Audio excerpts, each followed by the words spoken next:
my pleasure to introduce our keynote speaker, Gernot from the University of Graz, who will be talking about computational models of cardiac function, closing the gap between virtual and physical reality.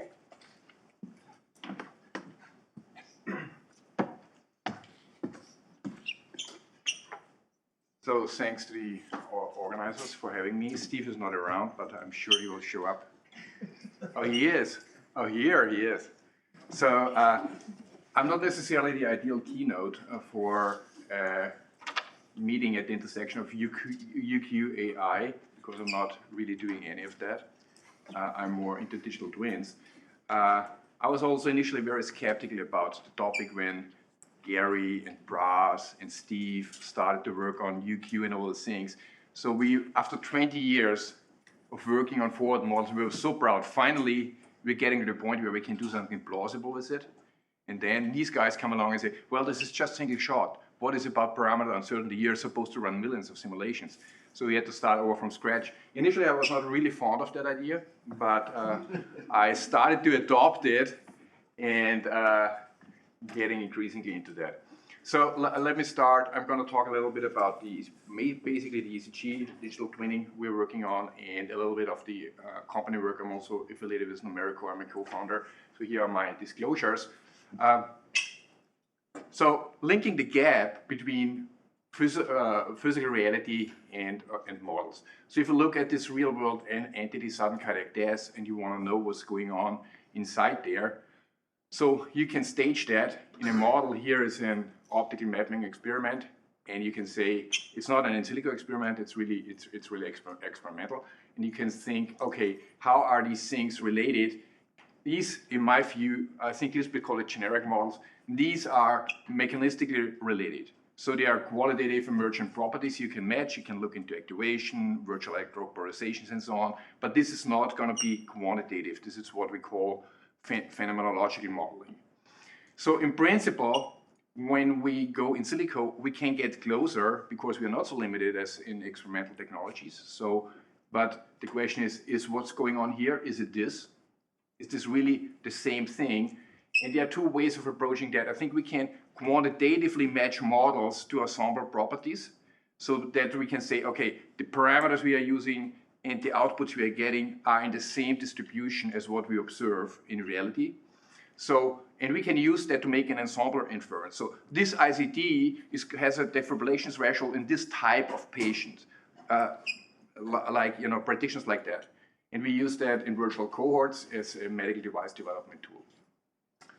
Quantitative individual one-to-one match is a different beast. So here, like in this simulation, I would really like to know what can I do something in the virtual space and the same thing will happen in the physical space. Like here, inducing a VT.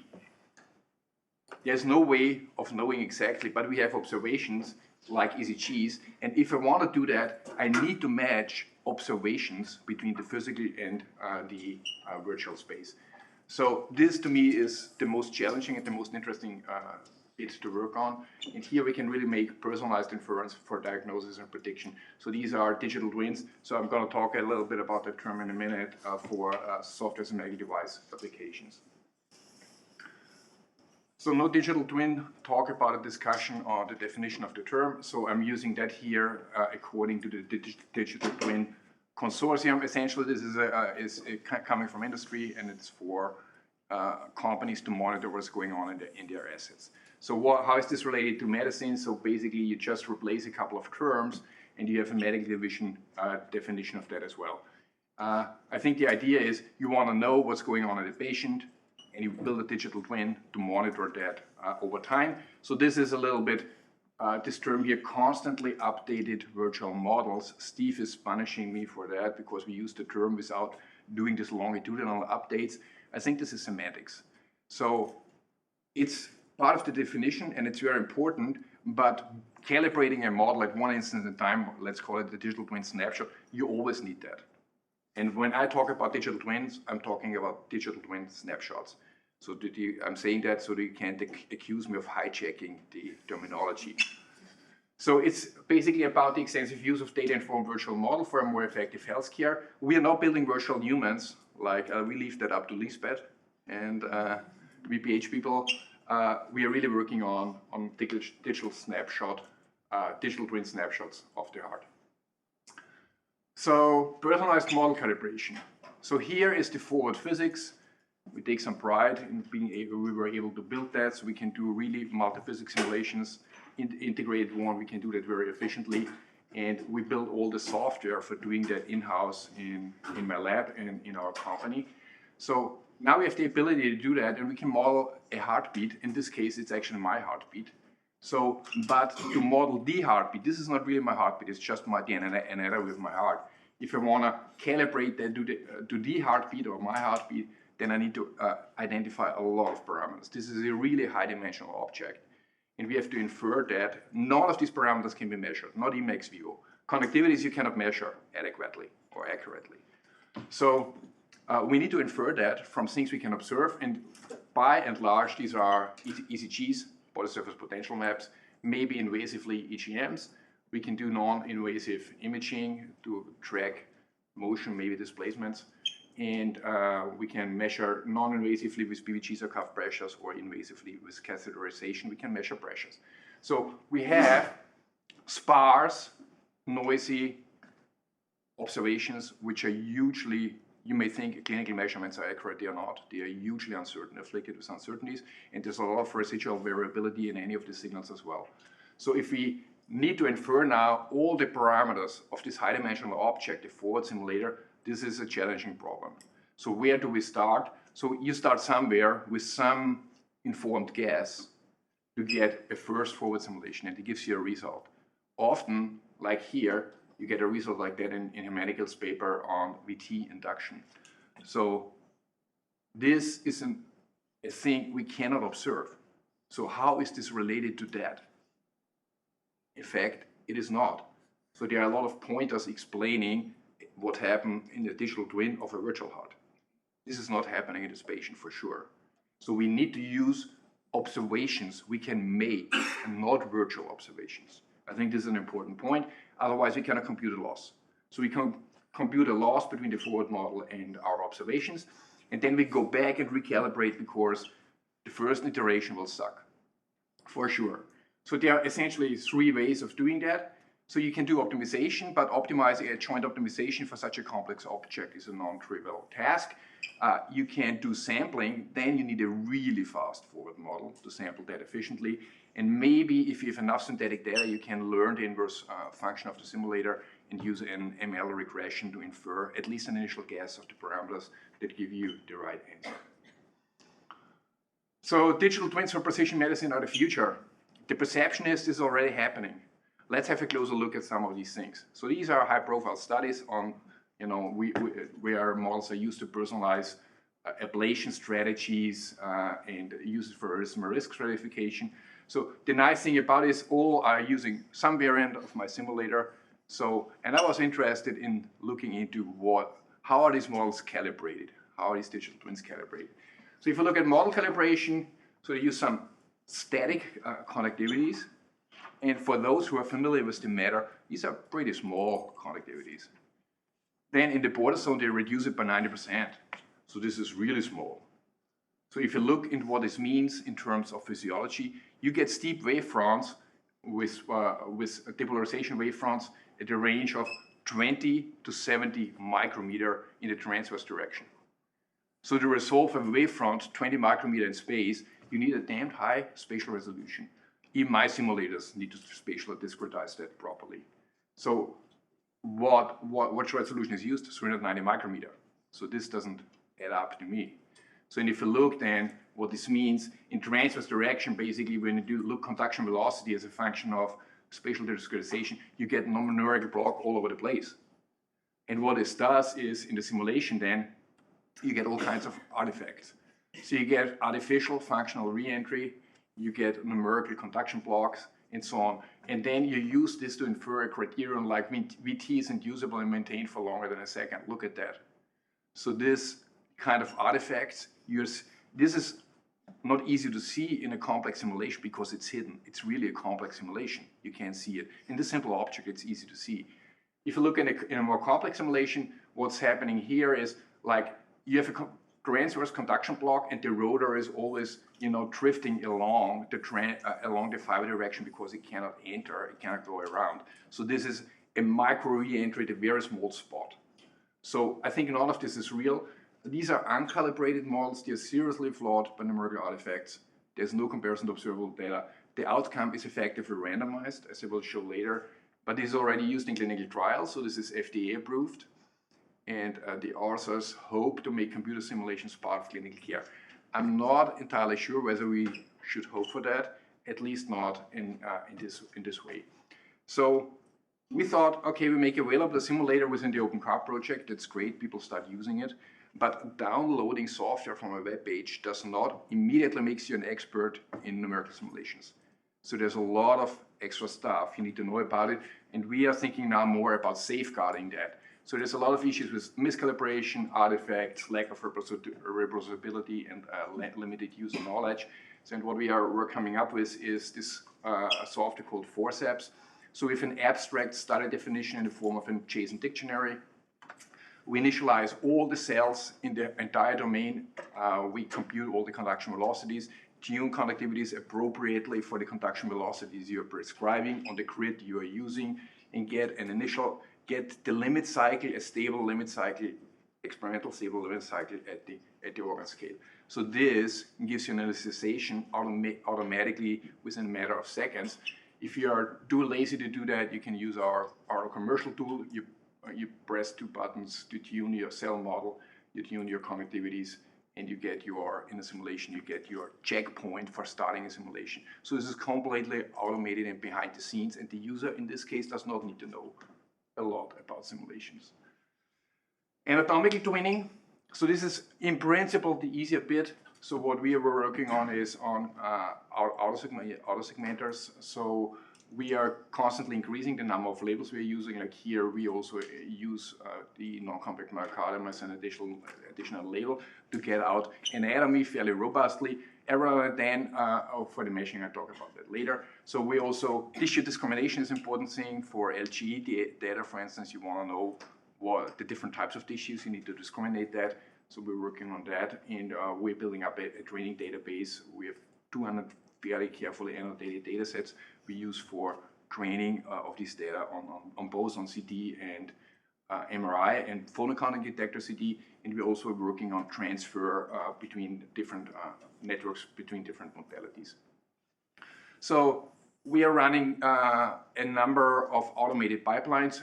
In fact, we have 3 FIV, FIA, and a whole heart pipeline. So basically they work all the same way. So we have an automated multi-segmentation. Every now and then we use scan-AB to touch up things if it's not perfect, if the auto-segmenter is not perfect. So you augment the labels.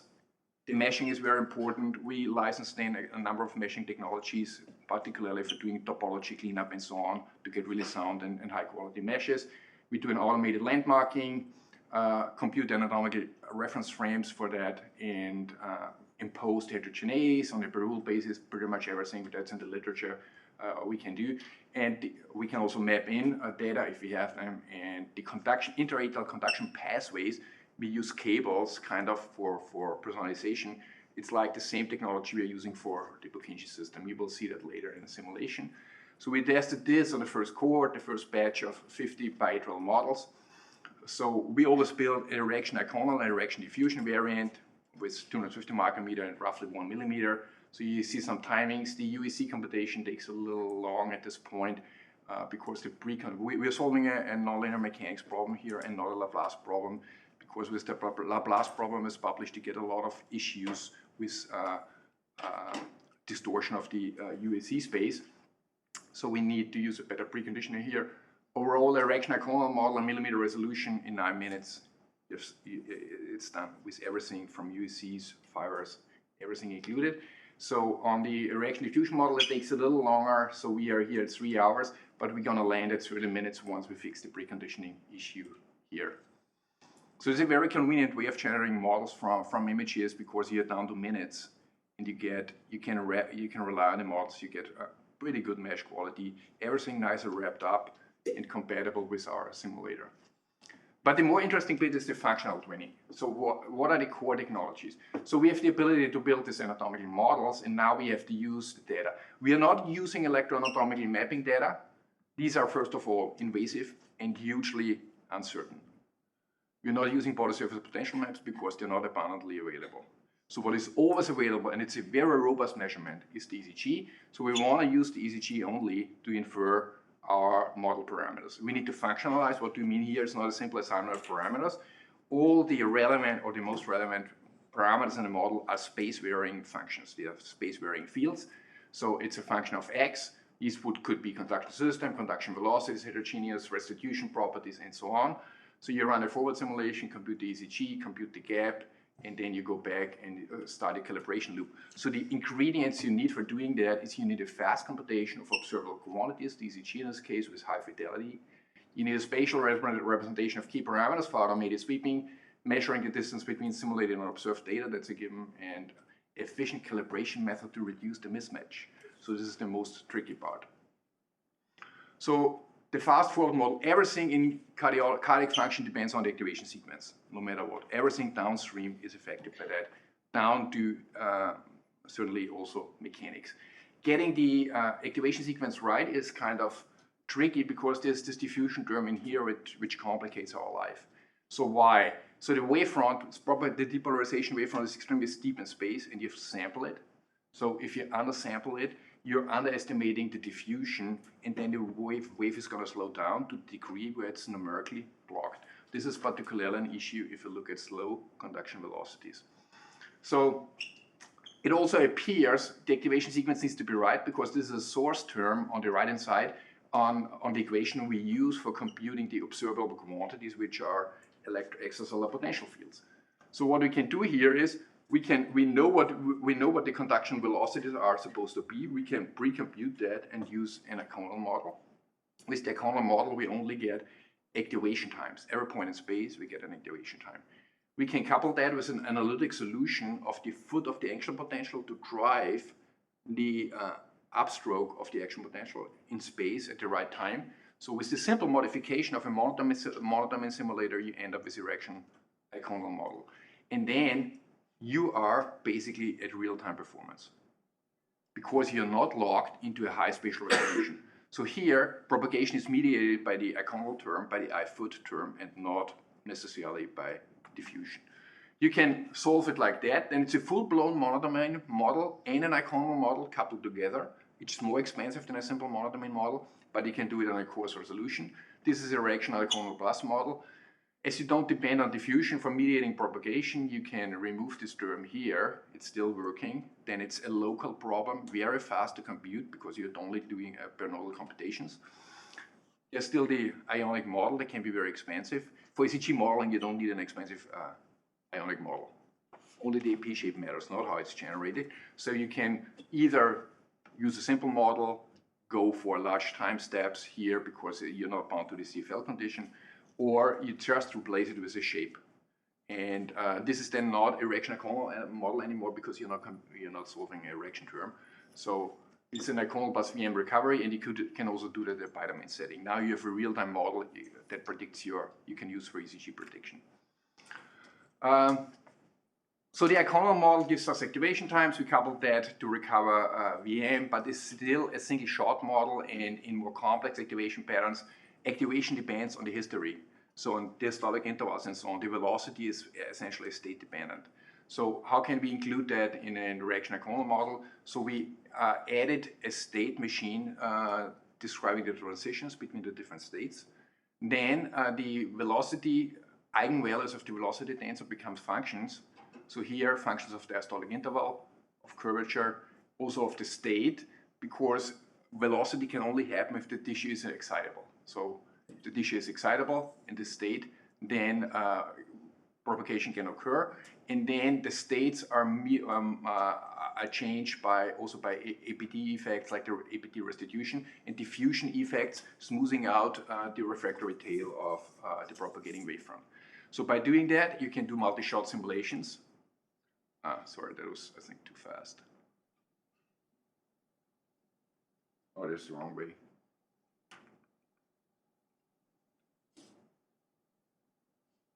So we have first a sinus activation, and then we have an ectopic activation in the pulmonary veins, for instance. You can do re-entrant activation, like here, VT induction, this model, and you can do functional re-entry. So you see reaction diffusion versus reaction aconal. This reaction aconal without wave tail smoothing, you can see here that's a little edgy, but overall the dynamics is pretty much the same. And for predicting an ECG pattern, this is way good enough. So this is something we are currently working on. A spatial encoding of parameters, so they are the global parameters, which are easy to set, but all parameters affect different features of the ECG. So for QRS, mostly the conduction system matters. So you need to get the conduction system right. Fibers matters also, but not to the same extent. Repolarization is mediated by repolarization. The T wave is mediated by repolarization gradients, and you need ways of setting up the repolarization gradients in space to match your T wave. For encoding that, we use UVCs for the ventricles, UACs for the atria, and UTCs for the torso. So if you want to encode something, you want to sweep around this fascicular location here, you just encode that in these four variables of the UVCs, and you can move that around non-interactively in your calibration loop. For the UACs, we're using volumetric UACs. This is in preparation, because we're only using volumetric models for the atrial models, no bilayer models. So this encodes spatial information, and then we compartmentalize the parameter vector, because these parameters are largely, some of these are largely independent, so you can do the P wave first without affecting anything else. This is totally independent. So you sample to find a proper P wave, you move on then to the QRS, and here we are using a fascicular model, a simple one, and a subendocardial space, you see here, and we vary that to match our ECG. So here we get the activation of the ventricles, and once we have a good match, we want to replace that with a Purkinje system. So we plug in a Purkinje system, and the art here is to plug in a Purkinje system that matches the same, that gives it the same ECG. And so this is doable, as you can see here. In the real one, you also see atrial activation because there's an EV node and everything. But you have more granularity here, but the QRS complex is the same. And finally, you deal with APT heterogeneity with the gradients and try to match the T wave. What we are doing here, initially we started to work with weighted gradients, but we moved on to activation time-based, because my thinking is this is mediated by the Purkinje system. We have long APT in the Purkinje, and everything that's electronically coupled to the Purkinje system has a long APT. And this is smoothed out. And if you do that, you get very good T waves, concordant T waves all the time, just by plugging in a Purkinje system. Okay, now we have an optimal vector, an optimal parameter vector, so we can move forward. So I'm just flicking through that. So this is a really complex model. It's basically a complete 4-chamber electrophysiology model. So we can run this model forward. It runs a little slowly. Now you see it's QRS starting, activating, and we get the ECG. So if you look at that, there are a couple of issues with filtering of these short signals and so on. But overall, all the polarities are right, the shapes are right. So essentially, we are done. Well, just kidding. So there are limitations. So despite the speed, the parameter space is too large for fine-grained sampling. Physiological parameters corridors are too variable. I thought once we understand it, we just sample in the space. It's not working. Anatomy is playing a relevant role, so start from scratch with every new model. The approach is not scalable. So fitting this model took us 4 years. It's an entire PhD project. And we tried it on 14 other models, and it worked in 3 to 4 semi-decent. We're not getting that good of a match in many other models. So the number of well-fit models is too small to cluster the parameter space according to the axis type, for instance. That's also something we were pursuing. So we are thinking, our thinking probably is too simple, so we were motivated by that Dürer studies. You know, we have these 5 fascicles. You take one of these fascicles and approximate it with an earliest activation site, which has it's a point in space, and it has a timing. And you shift around these points to try to find the proper ECG, and you rank the ECG by the loss, and the best one you take. That's a little too simplistic. So what we are what we'll start to look into, if you look in the Purkinje system, you get a much more complex activation pattern. We wanted to be able to use more earliest activation sites, make it more abstract. We have using the same electrocardiogram forward model, so we use, if you want to know the electrocardiogram on a specific point, you don't solve the Biedermann equations, you just use the lead field, evaluate that in a couple of points, you compute the lead field, use a template function for the voltage, and then you need only this activation times. You can compute that from the iconal model, which uses the earliest activation sites as a boundary condition. You run it forward and you have your activation, your local activation timing map. So now is the tricky bit. And I'm going to be brief here because that's really complicated.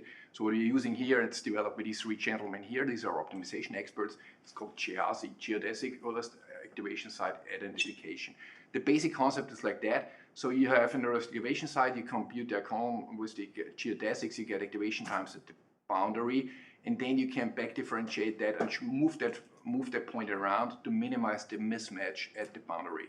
And the guys extended that to be able to do that from the ECG. So here, these early activation sites appear in this loss term, and you can differentiate that. How this exactly works is a talk in its own right. If you're interested in that, talk to the gentleman here in the Thomas Granditz, who was developing all of that. So we were just evaluating this technology. Is this working? So we have our cohort. We take subject 63, start with random initialization. We don't get a very good ECG. We run the optimizer over it. And in a couple of minutes, we get the ECG. So maybe a lucky bunch. So you go to the next model. So you probably can already guess what's happening. This optimizer fits the ECG, no matter what. So here, same, next model, takes 30 minutes. We infer that. S67. So I'm just showing 4 of this model. So this is, to me, a major thing. Of course, it makes it so simple to fit ECG. So we run that then forward through our simulator because I don't trust anything an optimizer tells me. I want to see it in my simulator. So you can run that and you get body surface potential maps and everything, and you extract ECGs, and we get the exact same answer as what the optimizer is telling us. So we can adjust ECG. So this is totally unconstrained. We put the earliest activation set anywhere. The question is, how unique is that? So we start with 30 random initializations, and then we get 30 ECGs, and they are distributed, but it's a very narrow distribution. So one would hope similar QRS means all the activation maps are very similar.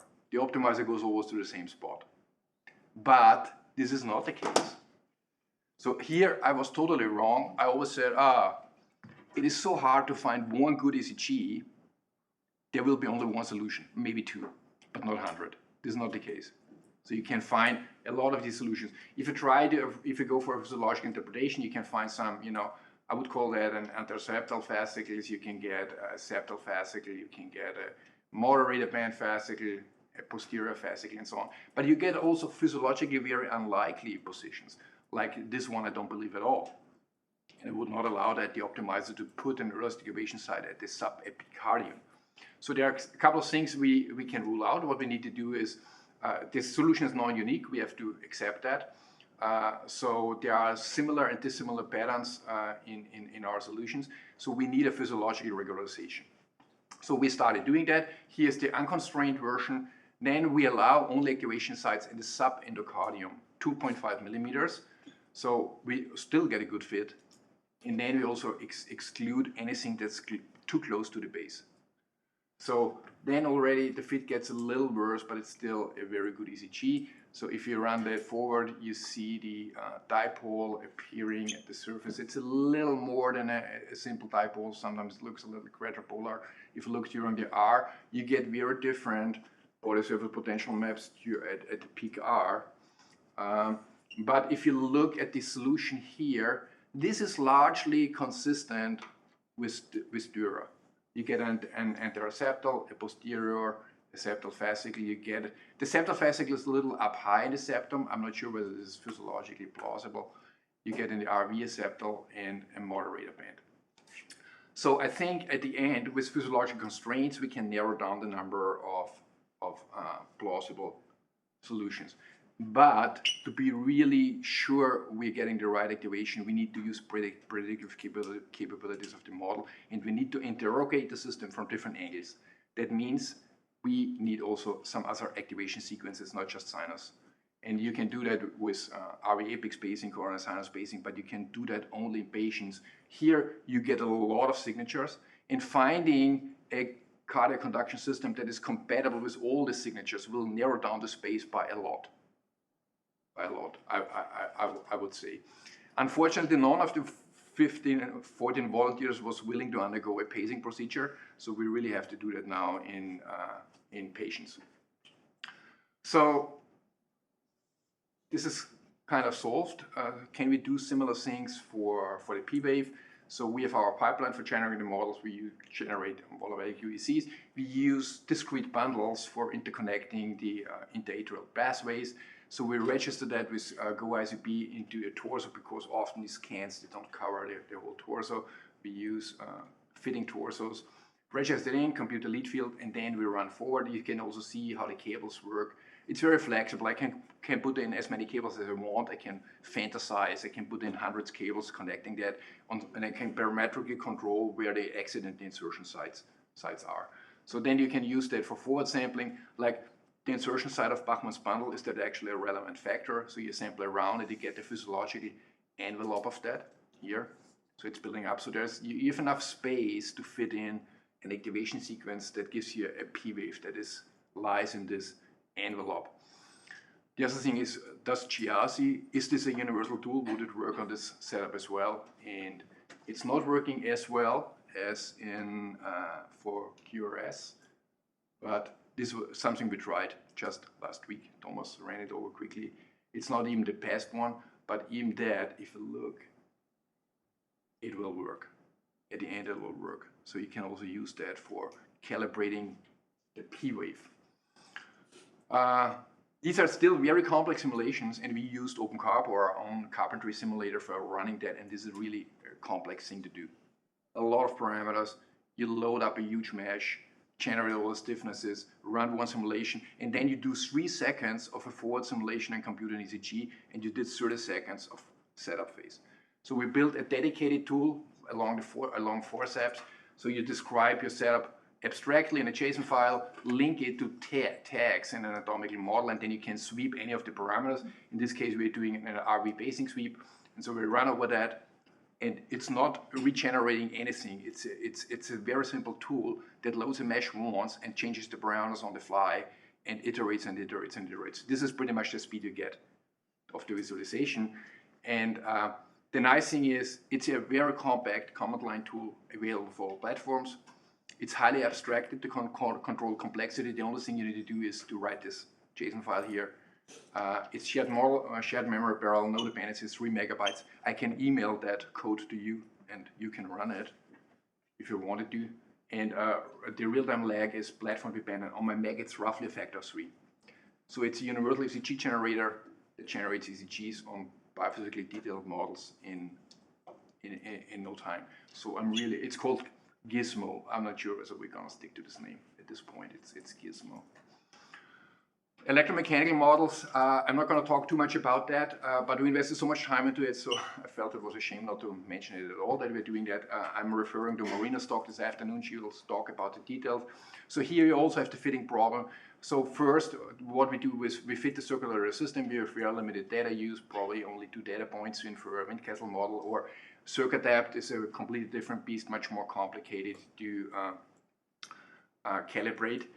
Passive myocardial mechanics, we are not as enthusiastic about this as biomechanics people, because it's just no way to calibrate it. So you get one data point if you're lucky here. We use a Klotz curve to fit that with a function matching approach that works quite well.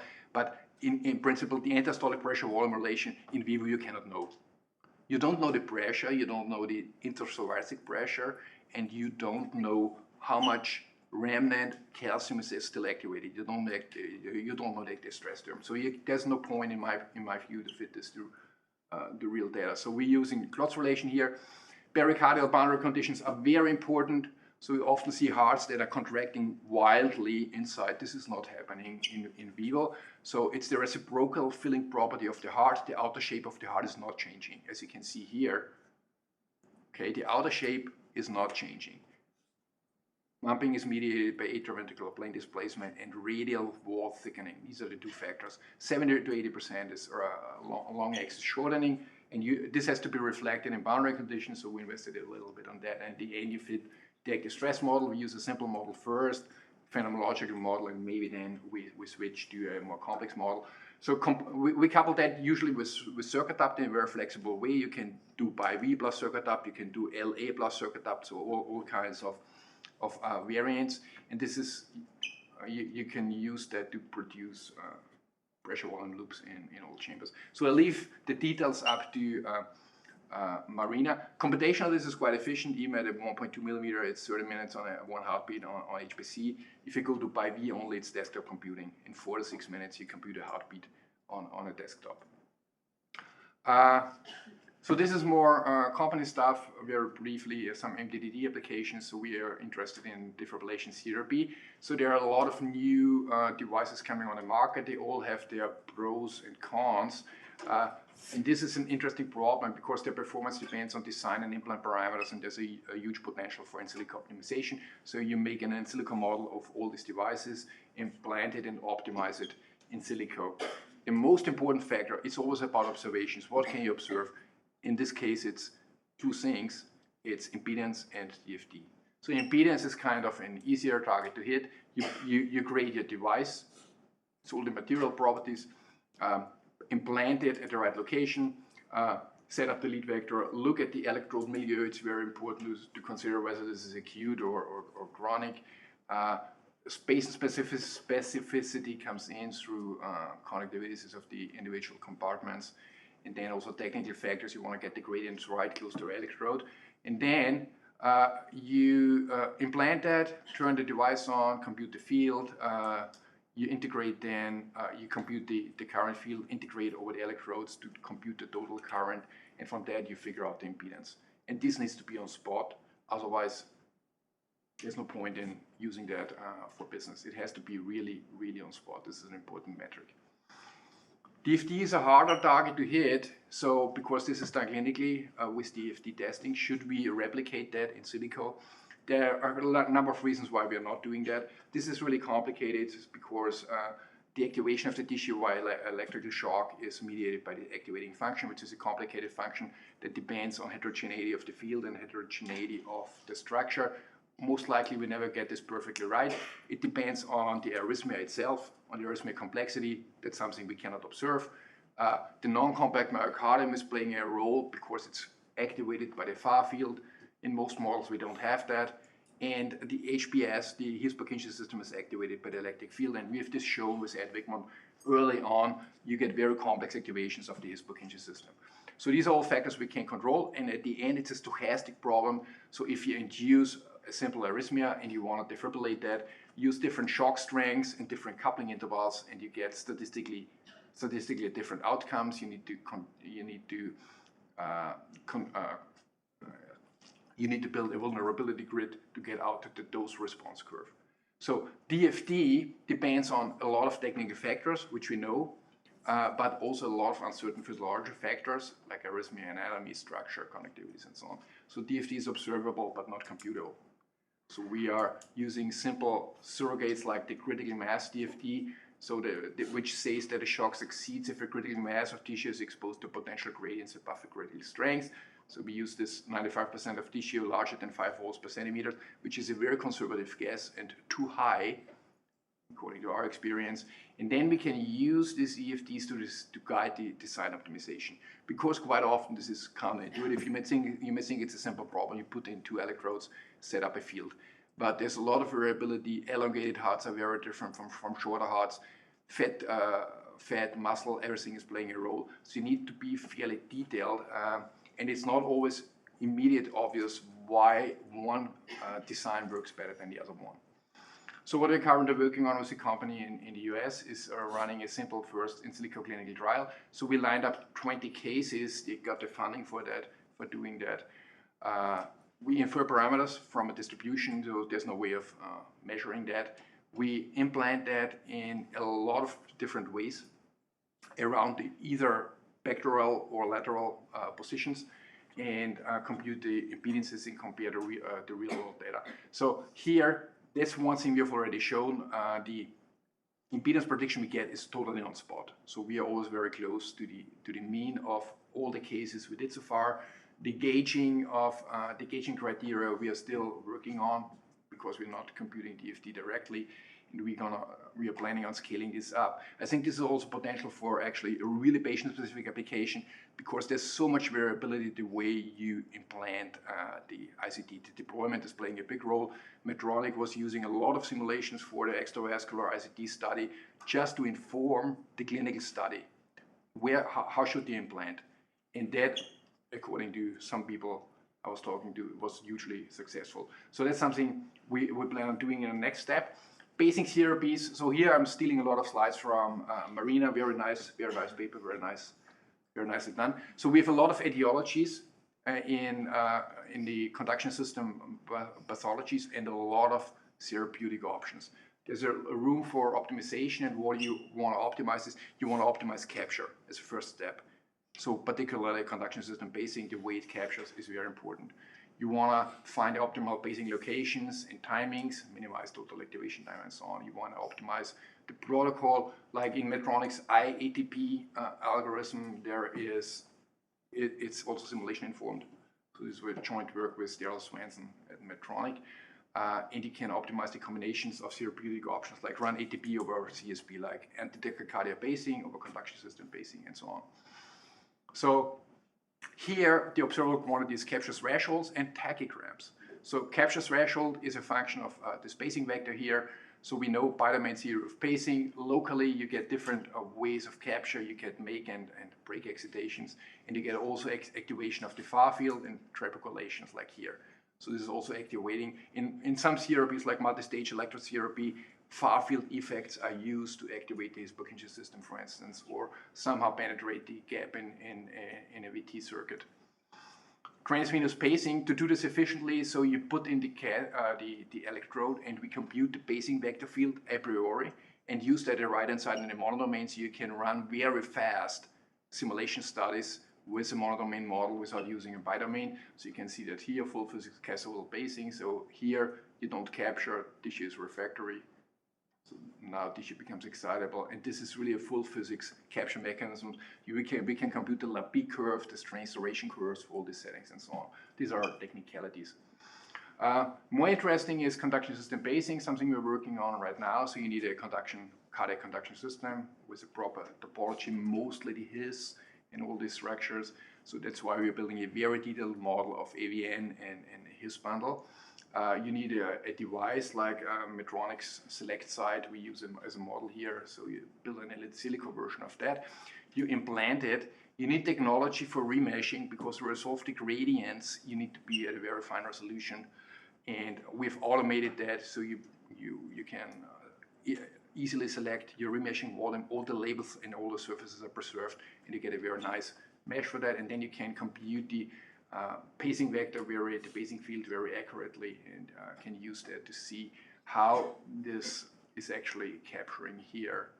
This is a very early work, but you see this is a non-selective capture. It's capturing both here, the Purkinje system and the myocardial septum. Finally, VT ablation therapy circuit identification. So most of these patients, they have a substrate looks like that. You have an infarct scar with one or several isthmuses running through it. These are still viable, and they form an outer loop going around the scar. Should we use monodomain simulations to infer what other circuits are? So in this model, there is this one circuit. We can see here. There might be another one here, and there might be another one here, but this probably is likely too small. The cycle length of that short circuit is probably not realistic. That's not a plausible clinical VT. So, but if you use reaction diffusion models, there are a lot of uncertainties in those models. So there's scar topology importance on fiber orientation within and around the scar, conduction velocities and restitution properties. Even the exact initiation and maintenance mechanisms are not so clear. So Martin and me will build a very simple model of such a setting. So we built a scar model in kind of pseudo 2D. It's actually a 3D model. We set it up in a way-based electrophysiology to make sure the wavelengths fits very nicely on that. So once you induce in this setting, it's a VT. It's going to run forever. Okay? So we use two different border zones because only 1 millimeter and 2 millimeter, and this is with below the resolution of what you can resolve in imaging. So it's a tiny uncertainty. We paste from 8 sides, and then we use different spatial resolutions.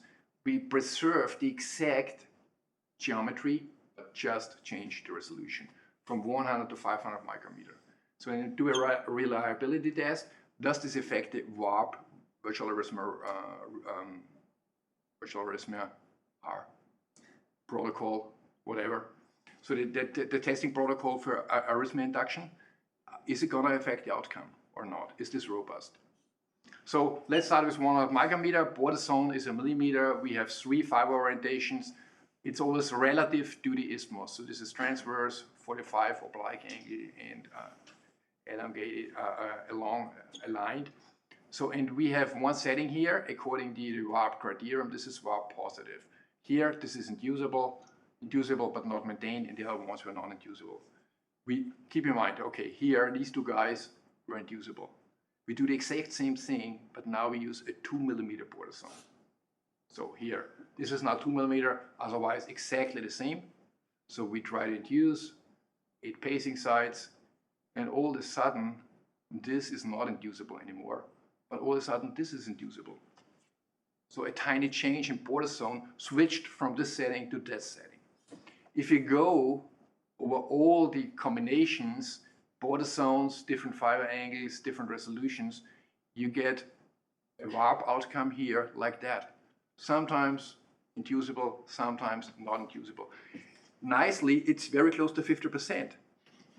It's like tossing the VARP coin. The disadvantage of doing it like that is you keep computers hot for 2 days, and if you want to maximize our CO2 footprint, this is an ideal approach of doing that. But we know the ground truth, but just by looking at it, I know this is inducible. There's an isthmus. This must be inducible. And this is the ground truth, so I think the predictions are effectively random. And this is not, at least to me, not acceptable to me. So that's why Martin and me opted for something much simpler. So you have the substrate here, so you want to find an optimal ablation site here. In this case, the guy failed. He should have ablated here. So you really want to identify a narrow stretch in a circuit which you can eliminate by ablation. So most groups are trying now image-based. So there are new modalities like photon-counting data CT gives you better tissue discrimination and higher resolution and also better contrast. So you can build anatomical models from that, and then you need to discriminate tissues. And there are 2 approaches. One is intensity-based, is more ADAS, and InHeart is going for wall thickness, which is a reasonable metric for very stable infarcts. So you reconstruct an infarct geometry from that. You upload it in the mapping system during ablation, and you guide the clinicians with these images. And they tend to believe that, and they tell me sometimes it's useful, sometimes it's not that useful.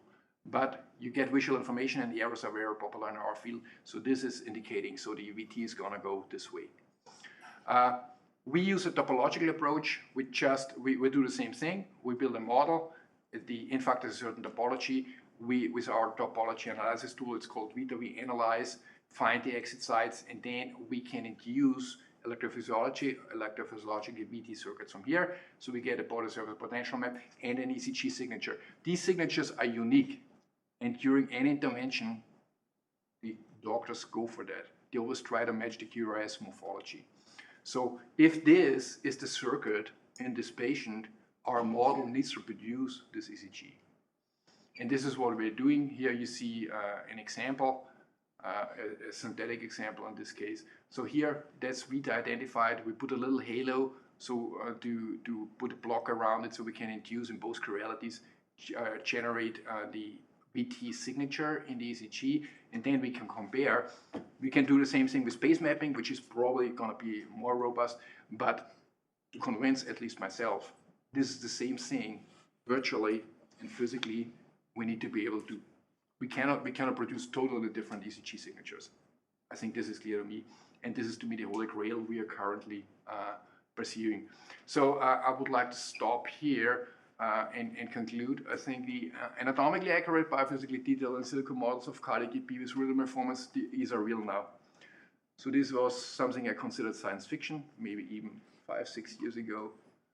But I think the directional cornell approach makes a real difference here. ECG-based calibration of cardiac digital twin is becoming achievable within clinical time frames using full physics models. Uniqueness of the inferred conduction system remains to be an issue. I think functional similar models representative of sample behavior start playing a role as a medical device development tool. This is going to stay, this is not going to go away. This is so usually advantageous over preclinical testing in animals. I think this will be, this will live for a long time. There are just two compelling economic advantages of doing that. One-to-one mapping twins with snapshots for clinical applications are still at an infant stage, no matter how many nature papers are there. I would say it needs work development. Further evidence of model credibility and proof of predictive capabilities is needed, particularly for non-academic applications. We always assume this is a mechanistic model, it has predictive capabilities, but I cannot point my finger on a single study where I say, okay, you calibrate the model to this and you're really predictive of any other situation. You calibrate a model under sinus conditions, you start pacing and you get the same ECG you measure when you pace in a patient. I have not seen that, and this I think needs to happen. So I'm not doing a lot of work myself these days. Unfortunately, guys are better coders than me now. It's a humbling experience to work with these people. And also all the optimization is not my expertise. All this optimization know-how is coming from Simone and Tom Bock. Thomas Granitz are developing that. Martin Bishop is making sure that our VT work is on spot and we are not publishing in any stories. And I'm usually grateful to our company providing us with the software because this makes a huge difference. So this makes an efficiency level of the lab that is totally different from what used before. And these people here are developing beautiful software for our research work.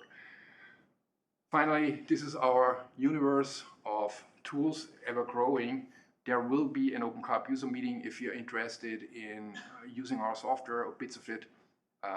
Just come to Graz in November. It's a good opportunity to talk to us and also for us to be hands-on and train people in properly using the simulator until the point when we are at a stage where I say it's totally foolproof to use the simulator. But we are not there. It's still a very complex research tool. Anyways, thanks for your attention. I almost used up the whole hour. If you have questions, certainly I'm happy to take them.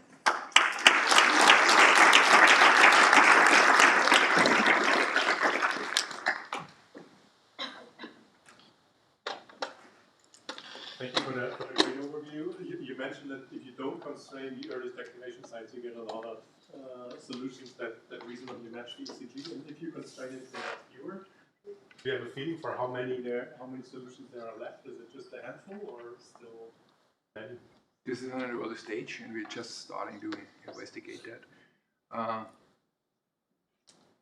There are more than a handful, I would say. If you start constraining, the optimizer starts struggling. So sometimes the optimizer picks points which I don't deem plausible, like very high up in the base or epicardially. But yesterday we heard that during intracardiac mapping, you find Purkinje systems. So the Dürer is still, manipulating our thinking. If you look at histological investigations, sometimes the Purkinje goes very high up, very close to the base. There might be less Purkinje system in the apex. So I think we need a lot of physiological constraints to narrow it down. If I have 5, 6 plausible cardiac conduction systems, I can deal with that. It's so fast, I use all 6. If it's 600, it becomes a little unhandy.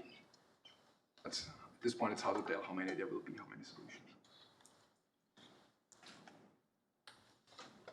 Sorry, please go ahead. Yeah, thank you. It was like every slide was so detailed. One question is, reentrant iconal available open source? No. No. Okay. Second, if we are able to calibrate a 4-chamber model, that means we are also calibrating ECG for the atria. Yeah. So, are we able to capture a fibrillatory mechanism on the atria using ECG calibration? I can't tell. I can't tell. This is the first thing we did now, working on P-wave calibration. We were really focusing on the ventricles and getting QRS right and T-wave. So it is still in a very early stage. I think it will be possible to calibrate a normal activation based on the P-wave. Atrial fibrillation is, so we do a lot of work with electron-anatomical mapping systems for mapping system providers to generate synthetic data from machine learning. And they are very skeptical, look at very detailed at the electrograms we're generating and so on. And I think the atria is still not sufficiently well understood because there's a lot of the epiendal dissociation and all these effects, how exactly fibrosis is interacting with the.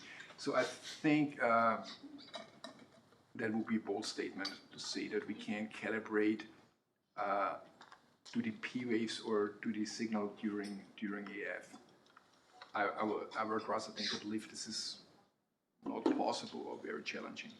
And in the ventricles, is reentrant iconal able to accurately or comparable to monodomain, biodomain model the wave breaks, or if there are fibrillations, how close is it? I mean, you said that we can use reentrant iconal for ECG simulation. Yeah. So, does it provide sufficient accuracy in case of wave breaks, or not? So everything that goes into that iconal solver is is measured know-how from real models. So like the conduction velocity restitution curve, the action potential duration restitution curve, the velocity bands of curvature.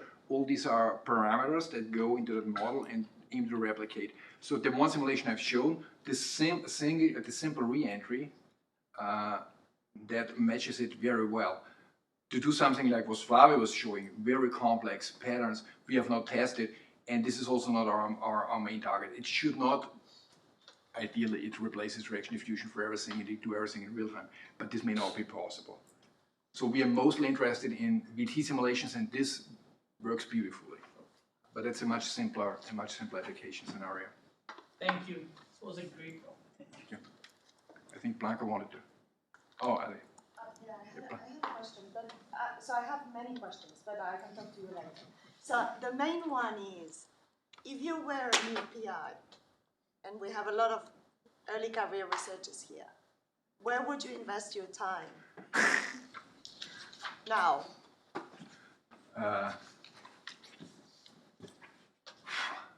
Go into industry.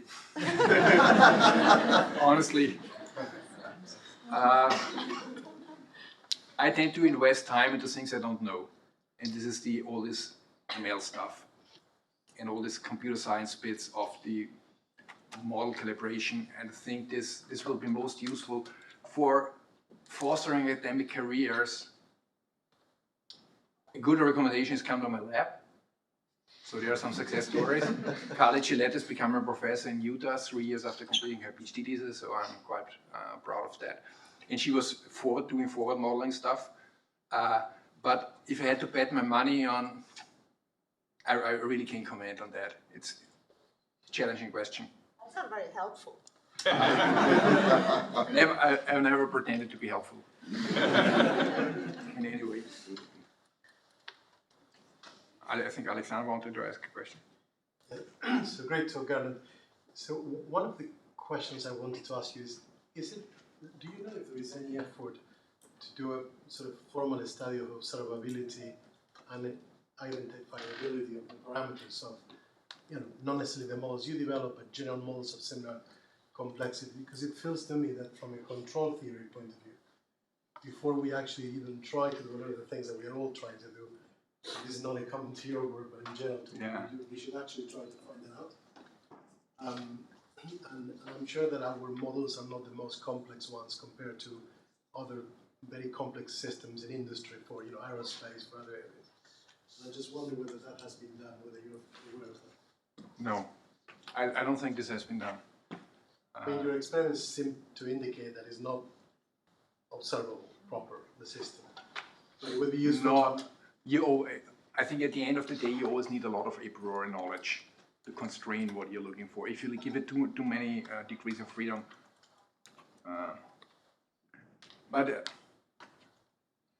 even to uniquely identify the parameters. Let me put it the other way. That is my second question, comment, perhaps.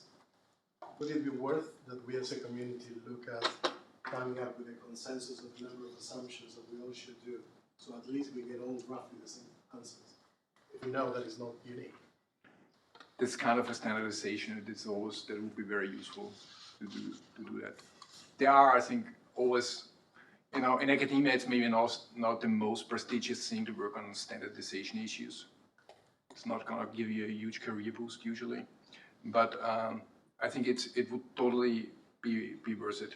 So there are, you know, benchmark studies, verification exercises, but for standardizing this kind of simulations that we are all on the same page would be valuable to do, but it's not really ongoing. I would say what would fall under this umbrella. Wondering whether that's partly a way to answer Blanca as well. That if I put it the other way around, one of the problems we are generating with a lot of the sort of early careers is that we're generating so many pathways about getting to some answers. And actually we're generating a lot of, well, a space for a lot of noise and chaos in the type of research, and if we could, as a community, focus on the things that really matter, by sort of narrowing down the space of possible solutions that we want to find. That might help. Would be very helpful, but all these tools I was showing are totally brand new. A lot of the simulations we did over the past couple of weeks, I think this is really at an infant stage, and it's not broadly available. I think really ECG calibration Blanca is doing work on a very small number of people is working on it, and a very small number of groups actually is getting really good ECG models. In the interest of time, if the other people with questions could speak to Gernot in the break, and thanks, speaker again.